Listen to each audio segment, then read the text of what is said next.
Let's say we work together and we got together for a quick catch up before I have a big meeting next, and you notice, wait a second, Vicky's got some spinach in her teeth. What do you do about it? A, you might be too nice to tell me. We don't know each other that well, so you think, I'm not gonna embarrass her. She'll go to the bathroom and she'll see for herself. Or B, you might also be too nice to tell me, but as I get up to leave for the meeting, you're like, oh my gosh, let me ping Bob. She might embarrass herself. What's gonna happen? Is anyone going to tell her? Or C, you might be straight up and you say, hey, you've got some spinach in your teeth. Don't you brush your teeth after having lunch? Gosh, that's kind of gross. Or D, you might say, hey, I know we don't know each other that well, but I just want to say you have some spinach in your teeth. You probably wanted to know before you go to your next meeting. How you respond to spinach in someone's teeth will affect how you deliver feedback.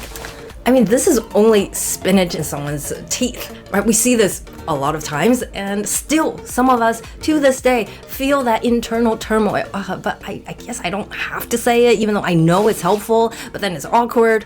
So if it's awkward to talk about this, how are we going to deliver critical feedback to someone? And we know a lot more is at stake there. So if you've ever struggled with feedback, you might have heard of ex-Googler Kim Scott's framework, Radical Candor.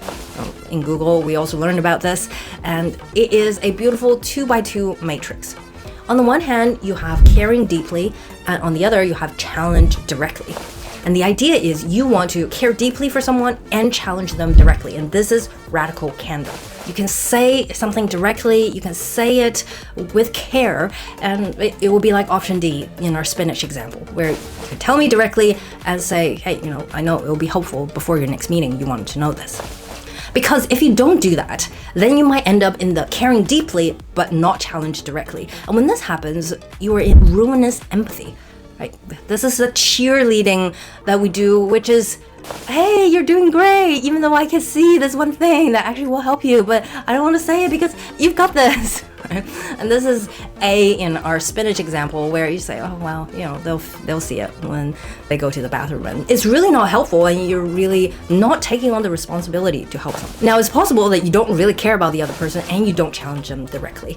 Right? This is like option B in our spinach example, where not only did you not tell me I had spinach in my teeth, you then pinged someone in my next meeting trying to see how will I embarrass myself. And this happens, intentionally or unintentionally, when we see that we can help them, but we say, nah, that's too risky for me, not worth my time. Let me just leave as it is. And when you don't care about someone, but you do challenge directly, this is obnoxious aggression. This is, that one person that's always too blunt, too honest. And instead of talking about the skill, the behaviors, they're just attacking you as a person. They're ripping you apart the second they get a chance to give feedback. And that's also not very helpful, because this invites defensiveness immediately, right? We're trying to protect ourselves. Why are you attacking me as a person? Why are you telling me I'm gross for not brushing my teeth after lunch? So this is the matrix, and most people, you take this and you say, okay, I am here, and how can I move to radical candor? Or actually, realistically, most of us will say, okay, here is the matrix. Let me plot my bosses, my peers onto this. Oh my God, this guy is aggressive. That guy is manipulative. And you start to say, well, this is why they suck at feedback and I'm actually just perfect. This is why feedback is such a difficult conversation, because defensiveness is baked into the process. And even though conceptually we know feedback is a gift, the knee-jerk reaction is, no, I gotta protect myself, and maybe even attack if they're coming at me. So we gotta calm defensiveness with a little bit of honesty and vulnerability. So let me start first. In my career, I have definitely seen myself in the ruinous empathy camp. And sometimes, if my relationship is not that strong with that person, even manipulative insincerity. Not too proud to admit it, but it has happened. Or with people that I really care about. I think I'm in radical candor, but sometimes they hear obnoxious aggression. So this is really why, even though there might be good intentions, execution is key when it comes to delivering feedback. Having difficult conversations, we need to train for this. I'm actually running a feedback framework workshop on this, so you can check out the link below. But today, let's talk about some quick fixes, some things that you don't want to do in order to improve the quality of your feedback. Number one, if you find yourself in ruinous empathy a lot, the first thing you don't want to do is run away from feedback yourself. It's very natural if we think that by telling someone they have spinach in their teeth, we are embarrassing them. That means when we also don't want to be embarrassed when we have spinach in our teeth. Right? So when you find yourself always in ruinous empathy, do check. Am I also running away from feedback? And if you are, you might want to start inviting feedback to see actually, good feedback can help me grow. And a good way to ask is actually not, hey, do you have some feedback for me on this? That might invite very vague, unhelpful feedback. Rather, you want to be specific with the way that you ask. Kim Scott actually has a sentence she always uses, which is, what can I do or stop doing to make it easier to work with me? You can use the sentence as is or put it in your own words, and the key is really to focus on a specific action.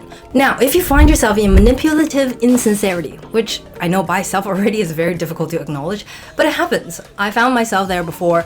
And one of the biggest problems is because there's some distance between you and the person receiving feedback.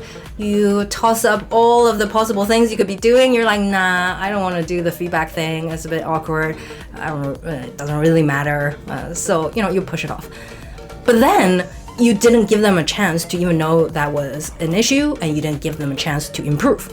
So when performance review rolls around and you give feedback on what they did, accidentally, unintentionally stab them in the back. When that happens, really the one don't do is don't procrastinate on giving feedback. If you feel like, oh, it's a difficult conversation, I'm doing them a favor, but I don't really care, so I push it back, reframe this to be more about you, and you have the responsibility to share feedback. And because they're so distant, it's a good practice to deliver difficult conversations. And if you've ever missed the timing, one easy thing is just to reach out and say, hey, I know we never got a chance to debrief properly, but performance review is rolling around, so I just want to give you a heads up as to what I noticed.